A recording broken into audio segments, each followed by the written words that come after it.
Hello बच्चों, कैसे आप सभी। उम्मीद करता हूँ बहुत अच्छे होंगे। जैसा कि मैंने आप सभी को कहा था कि मैं जो है इम्पोर्टेंट क्वेश्चंस लाने वाला हूँ।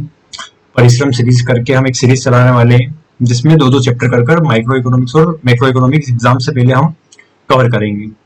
इस सीरीज में सिर्फ कुछ सिलेक्टेड क्वेश्चंस हैं जिनको मैं आपके सामने लाया हूँ और उनको करके भी हम बहुत अच्छे नंबर ला सकते हैं।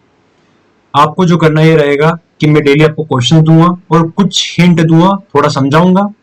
बाकी आपको अपने नोट्स से जो आपने पूरे साल में पढ़े स्कूल में या खुद से बनाए उनसे ही कवर करना है, क्योंकि एट द एंड हम कुछ नया सीखेंगे, डिटेल में करेंगे तो चीजें बिगड़ सकती है। तो मैं आपको क्वेश्चन बताऊंगा, जरूरी नहीं कि जो मैंने आपको बताया वही आप करो। आपके खुद के नोट्स जो आपने साल भर से बनाए थे उससे भी कवर कर सकते हो। मेरा काम जो है वो है सिर्फ आपको इंपॉर्टेंट क्वेश्चन बताना और उनके बारे में कुछ हिंट देना।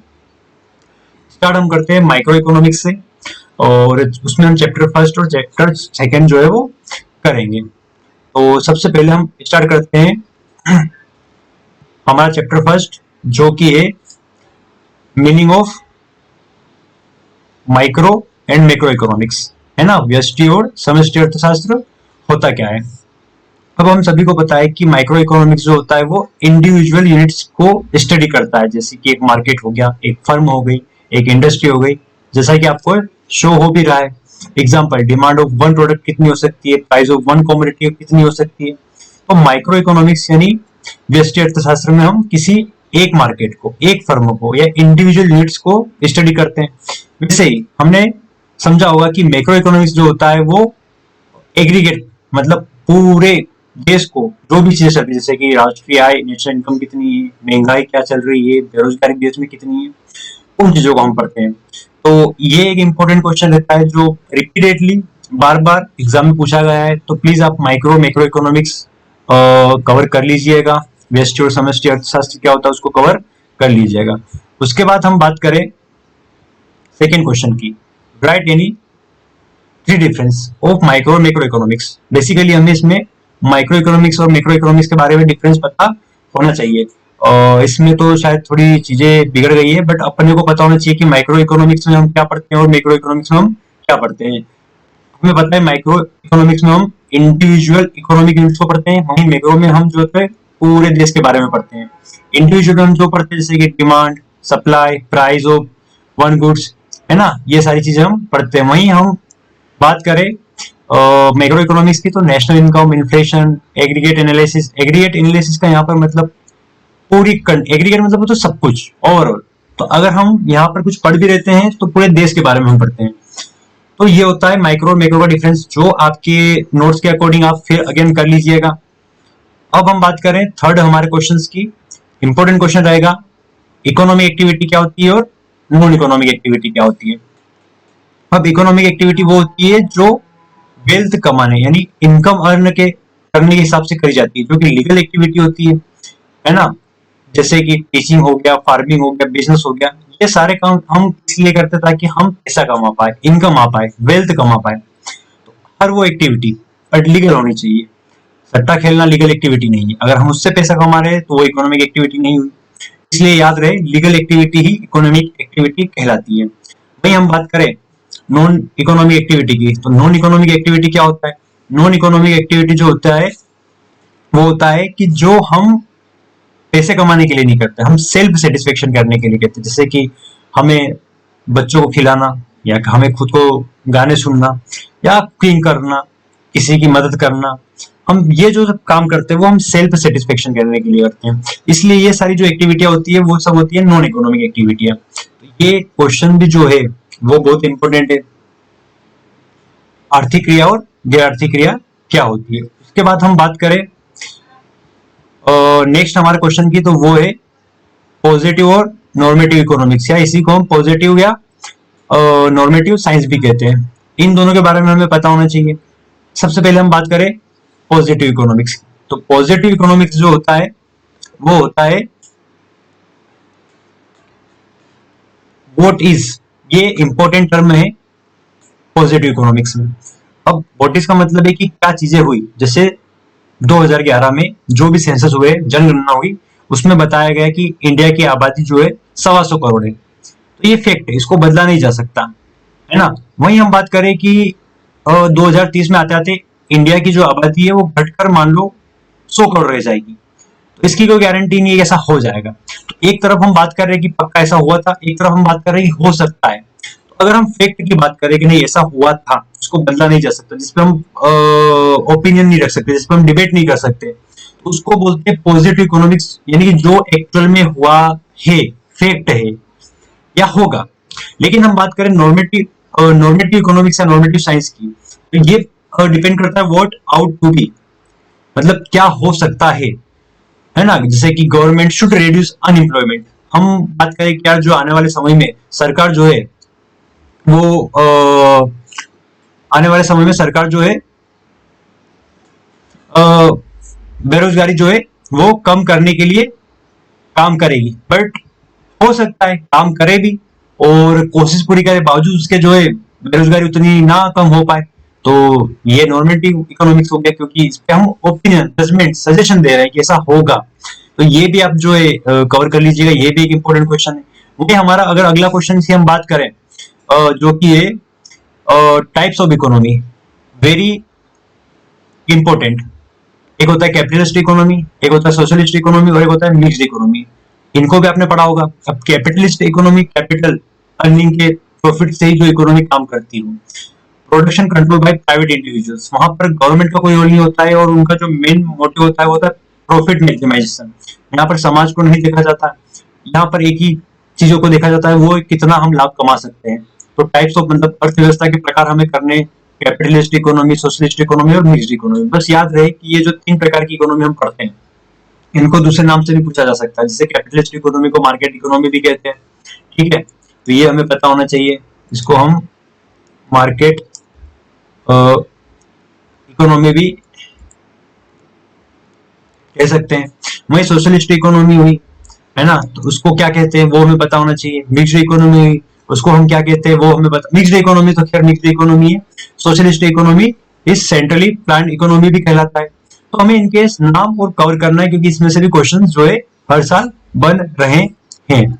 वहीं हम बात करें हमारे अगले क्वेश्चंस की, तो वो है सेंट्रल प्रॉब्लम ऑफ इकोनॉमी। अब सेंट्रल प्रॉब्लम ऑफ इकोनॉमी की हम बात करें, बहुत इंपॉर्टेंट क्वेश्चन है ये भी। सेंट्रल प्रॉब्लम ऑफ इकोनॉमी है और इसमें जो है what to produce, how to produce, whom to produce, किसका उत्पादन किया जाए, हाउ मच कितना किया जाए और किन के लिए किया जाए, ये तीनों जो है सेंट्रल प्रॉब्लम ऑफ इकोनॉमी होती है। व्हाट टू प्रोड्यूस की हम बात करें, इसमें होता है विच गुड्स, व्हाट मतलब क्या, और व्हाट क्वांटिटी मतलब कितनी मात्रा में किया जाए, क्योंकि हम मान के चलते हैं कि रिसोर्स जो होते हैं वो लिमिटेड होते हैं। और जैसे फॉर एग्जांपल आप मार्केट में जाते हो, आपको 10,000 रुपए दिए, तो हो सकता है उसी 10,000 रुपए से आप मोबाइल भी खरीदना चाहते हो और उसी 10,000 से आप जो है वॉशिंग मशीन भी खरीदना चाहते हो। लेकिन क्योंकि आपके पास पैसे सिर्फ 10,000 है, तो आपको डिसाइड करना पड़ेगा कि आपको क्या, ऐसे ही वोट टू प्रोड्यूस, क्योंकि रिसोर्स जो है वो लिमिटेड है, तो आपको ये देखना पड़ेगा कि आप क्या बनाएं और कितनी क्वांटिटी में बनाएं। जब ये एक प्रॉब्लम सॉल्व हो जाती है, हम दूसरी प्रॉब्लम पाते हैं, वो हाउ टू प्रोड्यूस। अब हाउ टू प्रोड्यूस में याद रहे हम टेक्निक की बात कर रहे होते हैं कि हमें लेबर का यूज करना है या कैपिटल का यूज करना है। लेबर मतलब मजदूरों का इस्तेमाल, या कैपिटल मतलब हमें मशीनों का इस्तेमाल करना है, तो वो भी एक प्रॉब्लम होती है। और होम टू प्रोड्यूस का मतलब होता है डिस्ट्रीब्यूशन अमंग द पीपल। यहाँ सोसाइटी की बात हो रही है, गरीबों के लिए या अमीरों के लिए किसके लिए प्रोड्यूस करा जाए, कौन अफोर्ड करेगा। तो ये भी जो है एक इंपॉर्टेंट क्वेश्चन बनता है। उसके बाद हम बात करें नेक्स्ट क्वेश्चन की, तो वो है important question, production possibilities curve. अब प्रोडक्शन पॉसिबिलिटीज कर्व हम सभी को पता है क्या होता है, इंपॉर्टेंट क्वेश्चन है, पिछली बार भी पूछा गया है। प्रोडक्शन पॉसिबिलिटीज कर्व जो होता है, हमें एक्स एंड वाई गुड्स के अलग अलग कॉम्बिनेशंस को बताता है, जिसको एक इकोनॉमी जो है डेवलप कर सकती है ना। तो वो आपको इसमें ध्यान रखना है। प्रोडक्शन पॉसिबिलिटीज कर्व क्या होता है, इसको और किस नाम से जाना जाता है, और production possibilities curve is a curve showing maximum possible combination of two goods can be produced, ये आपको ध्यान रखना है। फिर opportunity cost, again important question जो हो जाता है। अवसर लागत क्या होता है, opportunity cost is the value of next best alternative which sacrificed to choose something else. जैसे कि फॉर एग्जांपल आपको एक जॉब का ऑफर आता है, दो जॉब के ऑफर आते हैं, पहला, दूसरा और तीसरा, मान लो एक और जॉब का। पहले में आप जॉब को मिल रहे थे 1 लाख रुपए, दूसरी जॉब में आपको ऑफर हुए 80,000 और तीसरे में आपको ऑफर हुए मान लो 20,000। सीधी सी बात है, आप उसमें से पहला ऑफर जो है सिलेक्ट करोगे। और बेस्ट सेकंड ऑफर कौन सा था? 80,000 वाला, क्योंकि ये तो सेकंड बेस्ट हुआ ही नहीं ना, ये तो 20,000 है, बहुत कम है। हमारे लिए सेकंड बेस्ट क्या था? 80,000। तो हमने 1 लाख को ऑफर को अगर सिलेक्ट करा तो बदले में हमने कौन से ऑफर को ठुकराया? 80,000 वाले। यानी कि 80,000 हमारा जो हुआ अपॉर्चुनिटी कॉस्ट। अगेन वापस अब डेफिनेशन पढ़ो, opportunity cost is the value of next best alternative which sacrificed. इसीलिए अगला क्वेश्चन हमारा जो है ये अपॉर्चुनिटी कॉस्ट के बारे में, अवसर लागत के बारे में, जो कि अगेन बहुत इंपॉर्टेंट है। और अगर ये 9 क्वेश्चंस हम करते हैं तो हमारा फर्स्ट चैप्टर में से ऑलमोस्ट पॉसिबल क्वेश्चंस हमने कवर कर लिए। हाँ, अब याद रहे कि एक्स्ट्रा क्वेश्चन जैसे कि अपॉर्चुनिटी कॉस्ट की कैरेक्टरिस्टिक्स क्या होती है, अजम्पशंस क्या होते हैं, ग्राफ कैसे बनता है, ये सारी चीजें आपको सॉरी अपॉर्चुनिटी कॉस्ट बन रहा हूं मैं, प्रोडक्शन पॉसिबिलिटीज कर्व की बात कर रहा हूँ, उत्पादन संभावना वक्र की बात कर रहा हूँ। तो वो उसकी टेबल बनाना, उसके ग्राफ बनाना, जो भी हमने करा था उससे हमें कर लेना है, क्योंकि अभी हम जो कर रहे हैं वो परिश्रम सीरीज का मेन मकसद है कि आपको क्वेश्चन देना, आप क्वेश्चन खुद से रेडी करना। क्योंकि अगर मैं सारे क्वेश्चन सोल्व कराऊंगा तो हमें बहुत टाइम लग जाएगा। तो फिलहाल जिसकी एक अलग सीरीज आएगी, जिसका एक अलग वीडियो आएगा, जिसमें मैं डिटेल में सारी चीजें पढ़ाने वाला हूँ। लेकिन फिलहाल हमें एग्जाम को देखते हुए क्वेश्चंस कवर करने, आप आपके खुद के नोट्स बनाए हुए हैं जो उसी से पढ़ाई करें। अभी हमें भटकना नहीं चाहिए, हम फटाफट जो है शिफ्ट होते हैं अपने नेक्स्ट चैप्टर पर, जो कि है कंज्यूमर बिहेवियर। और पहला ही क्वेश्चन आता है मीनिंग ऑफ कंज्यूमर और कंज्यूमर बिहेवियर, यानी कि उपभोक्ता क्या है और उपभोक्ता व्यवहार क्या है। अब सीधी सी बात है, उपभोक्ता हम किसको बोलते हैं? जो कि मार्केट में जाकर वस्तुओं को खरीदता है या बेचता है। सीधी सी बात है, गुड्स वगैरह को बाइज करता है, बेचता तो नहीं है, क्योंकि हम कंज्यूमर की बात कर रहे हैं तो बेच तो नहीं सकते। तो consumer is a person who buy goods and service, है ना, बाय गुड्स एंड सर्विस, जो कि खरीदता है, उसी को हम। अब कंज्यूमर बिहेवियर क्या होता है? It refer to how consumer decide what to buy, how much to buy and how he spend his income to get maximum satisfaction. सीधी सी बात है, आपके पास अगर मंथली 50,000 रुपए की सैलरी आई है तो उस सैलरी को आपको डिसाइड करना पड़ेगा कि आपको क्या खरीदना है, कितना खरीदना है, कहाँ कहाँ पर कितना पैसा लगाना है। मान लो 10,000 रुपए जो है आप मार्केट में गए, वहां शॉपिंग करके आ गए, 5,000 को आपको जो है घर में बिल भरना है, 10,000 रुपए आपको बचा के रखना है। तो आप जो भी ये डिसाइड कर रहे हो कि मुझे कहाँ कहाँ पर अपना पैसा खर्च करना है, उसी को कंज्यूमर बिहेवियर कहते हैं। उसके बाद हम बात करें नेक्स्ट हमारे क्वेश्चन की, तो वो है मीनिंग ऑफ यूटिलिटी, उपयोगिता क्या होती है। यूटिलिटी देखो, उपयोगिता जो होती है, हर वस्तु की अपनी एक उपयोगिता होती है। इसलिए याद रहे कि उपयोगिता का मतलब होता है हर वस्तु की satisfaction value, satisfactory obtained by the consuming goods and service. जो भी गुड्स एंड सर्विस हमने यूज करी और उससे हमें जितना सेटिस्फेक्शन मिला वही उसकी यूटिलिटी कहलाती है। फॉर एग्जाम्पल, हमें प्यास नहीं लगी थी और हमारे सामने पानी पड़ा है, तो अभी उसकी यूटिलिटी कम है, लेकिन जैसे हमें प्यास लगेगी, अब सामने पानी पड़ा है, तो उसकी यूटिलिटी अचानक से बढ़ जाएगी। तो यूटिलिटी जो होती है वस्तुओं की अलग अलग होती है, अलग अलग प्रकार से होती है, समय के साथ बदल सकती है। ठीक है, जैसे कि गर्मी आई तो शायद स्वेटर जो हमने पहन रखे उसकी वैल्यू नहीं बचेगी, मतलब उसकी यूटिलिटी कम हो जाएगी। वहीं अगर जैसे ठंड आई तो स्वेटर की वैल्यू जो है, यूटिलिटी जो है बढ़ जाएगी। तो उपयोगिता या यूटिलिटी क्या होता है, आपको ये टॉपिक भी जो है कवर कर लेना है। अगले टॉपिक की हम बात करें तो वो है total utility and marginal utility, यानी कुल उपयोगिता क्या होती है और मार्जिनल यूटिलिटी क्या होती है। ये भी एक इंपॉर्टेंट क्वेश्चन रहेगा, ये भी आपको कवर करना रहेगा। अब कुल उपयोगिता या सीमांत उपयोगिता क्या होता है?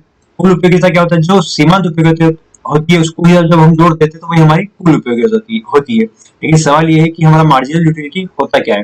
देखिए, यूटिलिटी का मतलब हमें पता है उपयोगिता होती है। जैसे मान लो हमने कोई एक वस्तु को खाया, दो वस्तु को खाया और तीन वस्तु को खाया, सीधी सी बात है। अब हमें पता होना चाहिए यूटिलिटी को हम माप सकते हैं यूटिल्स में। तो कोई भी हमने एक वस्तु को खाया तो उससे हमें 10 यूटिल्स मिले। दूसरी वस्तु खाने पर, क्योंकि पहली वस्तु हमने खा ली थी, तो मान लो वस्तु कह रहा हूँ, कोई भी चीज खाने की जो है वो भी आ सकती है उसमें, वो हमने कंज्यूम करी तो उससे हमें 8 यूटिल्स मिले। और तीसरी कोई भी चीज हमने कंज्यूम करी उससे हमें जो है 5 यूटिल्स मिले। तो सीधी सी बात है, ये होता है मार्जिनल यूटिलिटी, मतलब हर अगली इकाई को कंज्यूम करने पर उससे मिलने वाला जो संतुष्टि होती है उसी को हम जो है मार्जिनल यूटिलिटी कहते हैं। और उन सबके सम टोटल को, है ना, समेशन ऑफ एमयू को ही हम जो है एयू कहते हैं। तो ये जो क्वेश्चन है ये भी आपको कवर कर लेने हैं। फिर अगला जो क्वेश्चन है वो है law of diminishing marginal utility. Important question रहने वाला है law of diminishing marginal utility.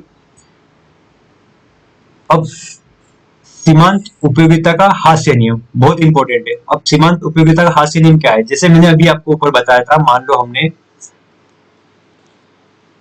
4 समोसे खाए, पहला समोसा खाया, भूख लग रही तो हमें उससे मिली 10 यूटिल्स की यूटिलिटी। फिर हमने दूसरा खाया तो उससे, क्योंकि पहला खा चुके थे, दूसरे में हमें कम मिली यूटिलिटी। फिर तीसरा जबरदस्ती हमने खा ही लिया तो हमें उससे तो और कम यूटिलिटी मिलेगी। और फोर्थ, मान लो दोस्त ने थप्पड़ मार के खिला दिया तो उससे तो 0 यूटिलिटी मिली, मतलब कोई सेटिस्फेक्शन मिला नहीं, जबरदस्ती ही खिला दिया गया। तो ऐसे में आपने एक बात नोटिस करी होगी और रियल लाइफ में भी ऐसा होता है, जैसे जैसे हम चीजों का कंजम्पशन बढ़ाते हैं वैसे वैसे उससे मिलने वाली संतुष्टि कम होती रहती है। तो वो उसी कम यूटिलिटी का कम होना, जैसे जैसे हमने कंजम्पशन बढ़ाया वैसे वैसे उससे यूटिलिटी कम मिली, उसी को हमने बोला law of diminishing marginal utility. तो ये आपको क्वेश्चन जो है कवर कर लेना है। फिर हम अगले क्वेश्चंस की बात करें तो वो क्वेश्चन हमारे लिए इंपॉर्टेंट बन जाएगा meaning of consumer equilibrium. Consumer equilibrium क्या होता है? अब कंज्यूमर इक्विलिब्रियम आपको सेल्फ नोट से कवर कर लेना है, ये भी इंपॉर्टेंट है। उपभोक्ता संतुलन, कंज्यूमर इक्विलिब्रियम वो कंडीशन होती है जहां व्यक्ति अगर 100 रुपए खर्च कर रहा है तो उससे मिलने वाली संतुष्टि भी 100 रुपए के बराबर हो, तो हम बोलेंगे कंज्यूमर जो है इक्विलिब्रियम की कंडीशन में। हालांकि इसको मैथमेटिकली भी हम समझने वाले हैं, 2 अप्रोच होती है, कार्डिनल अप्रोच और ऑर्डिनल अप्रोच। तो उसमें हमें समझना रहता है कि इक्विलिब्रियम क्या होता है 1 कमोडिटी केस में, 2 कमोडिटी केस में, जो हमने पढ़ा होगा। फिलहाल हम हमें क्वेश्चन कवर करने की कौन कौन से क्वेश्चन इंपॉर्टेंट है और आपको मैं साथ ही साथ हिंट दे रहा हूँ कि इसका मतलब क्या है, तो आप खुद से कवर कर लीजिएगा। और बाकी मैं कवर करूंगा पर वो एक अलग सीरीज आएगी जिसमें डिटेल में सारी चीजें पढ़ाई जाएगी। अब कंज्यूमर इक्विलिब्रियम का मतलब ये होता है कि हमने जितने पैसे लगाए, मान लो हम सिनेमा में मूवी देखने गए और जो टिकट थी वो मान लो 100 रुपए की थी। आप मूवी देख कर आए और आपको लगा कि नहीं यार पैसे वसूल हुए, 100 रुपए जो है पैसे वसूल हुए, तो हम बोलेंगे कि कंज्यूमर इक्विलिब्रियम में कंडीशन में। लेकिन वहीं पर अगर वो बाहर आकर बोला कि मूवी 100 रुपए बराबर तो नहीं थी, तो हम बोलेंगे कि डिसइक्विलिब्रियम में, या फिर मूवी बहुत ज्यादा अच्छी थी, बहुत ज्यादा 100 रुपए ज्यादा अच्छी थी, तो वो भी डिसइक्विलिब्रियम ही होगा। हमें पता होना चाहिए, हमने टेबल से कवर करें इन क्वेश्चंस को। नाउ कंज्यूमर इक्विलिब्रियम उपभोक्ता संतुलन आपको करना है। अब जैसा मैंने बोला था कि हमें 2 कंडीशन में करना है, एक 1 कमोडिटी केस में और एक 2 कमोडिटी केस में। ये क्वेश्चन भी आईएमपी रहने वाले हैं। 1 कमोडिटी केस की कंडीशंस क्या थी कि जब एमयू बराबर हो जाएगा पीएक्स के तो वो कंज्यूमर इक्विलिब्रियम होगा। वहीं MU X by PX is equal to MU Y by P Y के बराबर हो जाएगा, तो वो 2 कमोडिटी की केस में कंज्यूमर इक्विलिब्रियम होगा। तो ये क्वेश्चंस भी आपको जो है कवर कर लेने हैं। उसके बाद जो नेक्स्ट क्वेश्चन हमारा इंपॉर्टेंट आता है इनडिफरेंस कर्व। अब इनडिफरेंस कर्व क्या होता है? Indifference curve is a curve that show different combination of two goods which give same level of satisfaction. Indifference curve ये कहता है कि कोई व्यक्ति है, मान लो उसने बहुत सारे कॉम्बिनेशन खाए, कंज्यूम करे, खरीदे होंगे ए बी सी और डी। मान लो इसमें एक कोई गुड एक्स खरीदा होगा, कोई गुड वाई खरीदा होगा, ठीक है। गुड एक्स मान लो खरीदा 10 यूनिट्स और गुड वाई मान लो खरीदे 5।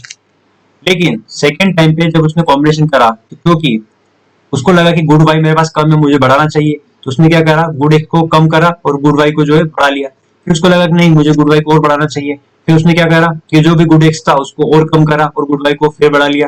फिर उसको लगा कि नहीं मुझे एक और काम करना चाहिए, मुझे इसको और कम करना चाहिए और उसको 10 कर देना चाहिए। तो ये अलग अलग कॉम्बिनेशन होते हैं, या तो आप इतना ये खरीद पाओगे या तो इतना ये खरीद पाओगे, क्योंकि हम इकोनॉमिक्स में मान के चलते हैं कि संसाधन जो हमारे पास सीमित है। तो ये अलग अलग कॉम्बिनेशन पर हमें पता चल रहा है कि क्या क्या पॉसिबल कॉम्बिनेशन हम खरीद सकते हैं। तो इन रेफरेंस कर्व हमें यही बताता है कि अलग अलग combination, different combination of two goods which give same level of satisfaction. Main point ये है कि चाहे व्यक्ति ए कॉम्बिनेशन खरीदे, बी खरीदे, सी खरीदे, डी खरीदे, वो अपने दिमाग का इस्तेमाल कर ही सोच समझ कर ही कॉम्बिनेशन खरीदेगा। इसलिए ये इन डिफरेंस कर्व ये मान के चलता है कि व्यक्ति चाहे कोई भी कॉम्बिनेशन ले उसमें वो इक्वल लेवल ऑफ सेटिस्फेक्शन संतुष्टि पर रहेगा। आपको ये भी कवर कर लेना, ये भी एक इंपॉर्टेंट क्वेश्चन रहेगा इन डिफरेंस कर्व का। और इन डिफरेंस कर्व का हमें स्लोप भी याद रखना ही है, इसको आईसी कर्व बोलते हैं। फिर अगला जो है characteristics of indifference curve, again important बन जाता है characteristics of indifference curve. In difference curve slopes downward, जैसा कि मैंने आपको बताया था कि इन डिफरेंस जो कर्व होता है वो हमेशा डाउनवर्ड स्लोपिंग होता है। हमने इसे ही कर्व बनाया था इसका। Higher IC gives higher satisfaction, इसका मतलब ये है कि जैसे मान लो ये different combination different develop indifference curve है, तो इसका मतलब ये है कि अगर higher level of indifference curve होगा, जितना ऊपर होगा उतना ज्यादा सेटिस्फेक्शन मिलेगा। क्योंकि सीधी सी बात है, यहाँ पर संख्या ज्यादा होगी। जैसे मान लो यहाँ पर 8 यूनिट खरीदी होगी, यहाँ पर 10 यूनिट खरीदी होगी, यहाँ पर देखो कम हो जाएगा क्योंकि यहाँ पे 6 होगा, यहाँ पे 4 ही होगा, यहाँ पर और कम हो जाएगा, मान लो यहाँ पे 2 है, यहाँ पे 1 है। तो जितना आईसी कर्व ऊपर होगा उतना ज्यादा सेटिस्फेक्शन होगा। तो पहले का मतलब है आईसी स्लोप्स डाउनवर्ड, ये हमेशा डाउनवर्ड होती है। दूसरा, higher IC curve gives higher satisfaction. और तीसरा, आईसी नेवर इंटरसेक्ट, एक दूसरे को कभी भी नहीं काटेंगे क्योंकि अलग अलग कॉम्बिनेशन है और वो कभी कंबाइन नहीं हो सकते। और fourth, IC is convex to the origin, क्योंकि यहाँ पर law of diminishing marginal utility apply हो रहा है। जैसे जैसे कॉम्बिनेशन हम यूज कर रहे हैं, डिफरेंट कॉम्बिनेशन हम यूज कर रहे हैं, और वो भी जो है सेटिस्फेक्शन गिरता जाएगा। तो ये हमेशा जो आईसी कर्व जो हमेशा है वो कॉन्वेक्स होता है। कॉन्वेक्स मतलब इसके अपोजिट होता है। देखो, हमें पता होना चाहिए कि दो प्रकार के ग्राफ होते हैं। पहला होता है पीपीसी का, जो कि कॉनकेव टू द ओरिजिन होता है, और ये होता है कॉन्वेक्स टू द ओरिजिन। तो प्रोडक्शन पॉसिबिलिटीज कर्व जो है वो कॉनकेव है, और इन डिफरेंस कर्व जो है वो कॉन्वेक्स है। तो ये भी इंपॉर्टेंट क्वेश्चन है, ये भी करना है हमें। नाउ अगला जो है वो हमें करना है क्वेश्चंस बजट लाइन। अब बजट लाइन क्या होता है वो हमें समझना है। देखो, बजट लाइन हमें पता है हम सभी का बजट होता है। अब बजट का मतलब ये होता है कि मान लो आपको महीने में 100 रुपए मिले, तो आप 100 रुपए खर्च कर सकते हो, उससे ज्यादा या ना उससे कम। तो ये आपकी होती है बजट लाइन, यानी कि ना इससे आप बाहर जा सकते हो ना इससे अंदर रह सकते हो, लेकिन इससे बाहर आप नहीं जा सकते। तो बजट लाइन वो मैक्सिमम कंडीशन होती है जिससे हम बाहर नहीं जा सकते। Budget line shows all possible combination of two goods that consumer can buy with his given income market price. इसका मतलब ये है कि बजट लाइन हमें दो कॉम्बिनेशन के बारे में बताती है। जैसे मान लो हमारे पास 100 रुपए है, ठीक है, एक है एप्पल खरीदना हमें, और एक है मान लो बनाना खरीदना हमें।